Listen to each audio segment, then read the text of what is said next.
आज का हमारा डिस्कशन का टॉपिक रहेगा difference between internal fragmentation and external fragmentation.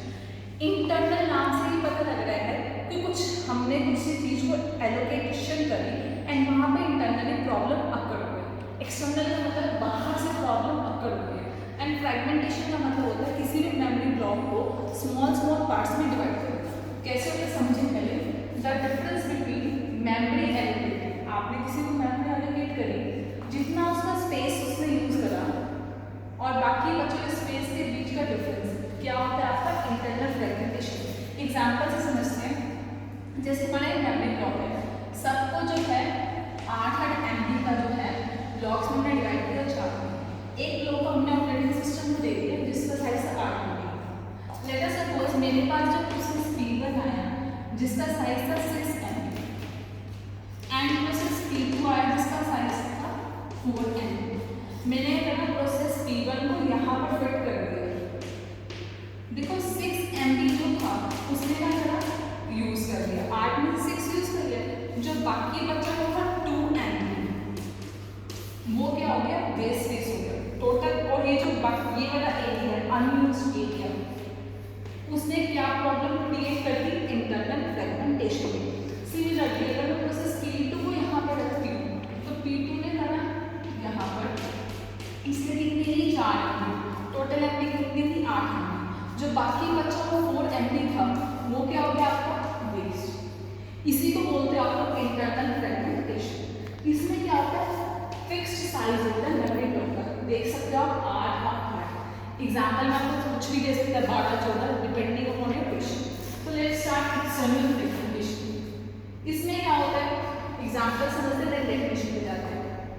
हमारे पास एक बात याद रखनी है कि यहाँ पर जो सबका नेचर है वो क्या होगा, वेरिएबल होगा। जैसे हमने पिछले केस में देखा था ब्लॉक्स का साइज जो था सिमिलर, यहाँ पर साइज सिमिलर नहीं। फॉर एग्जाम्पल ये वाला जो 40 KB का स्पेस है ये क्या है, अनयूज्ड है। ये वाला स्पेस का एलोकेशन है, लेट अस सपोज इसकी वैल्यू क्या है 60 KB। ये वाला जो 10 KB का एरिया है ये भी क्या है, अनयूज्ड। ये भी ये यूज है एंड ये भी क्या है, अनयूज्ड। बचा कितना स्पेस, 40 10 50 एंड प्लस 15 कितना हो गया, 65 KB। अब सरप्राइजिंग की बात देखो, अगर मेरे पास प्रोसेस P1 या कोई भी प्रोसेस आता है जिसका साइज है 65 KB, मैं उसको एलोकेशन नहीं दे पाऊंगी। क्यों नहीं दे पाऊंगी, क्योंकि जो बचा हुआ स्पेस है वो इकट्ठे ना होकर टुकड़ों में पड़ा है।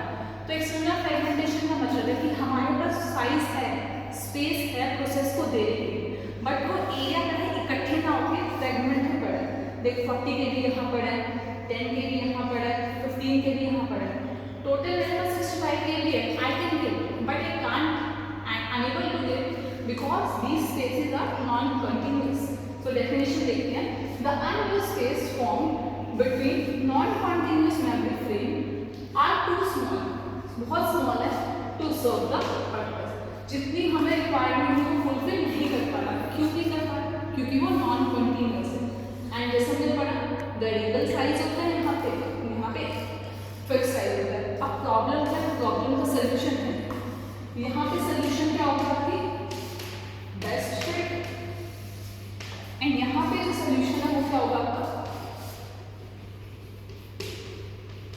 कॉम्पैक्शन। कॉम्पैक्शन का मतलब है कि जो ये स्पेस है 40 10 50 हमने उसको क्लब कर दे एक साथ। जब हमने क्लब कर दिया एक साथ कुछ इस तरीके से, ये सारा यूज स्पेस एंड ये सारा अनयूज स्पेस। जो ये अनयूज स्पेस है 65 KB, मैं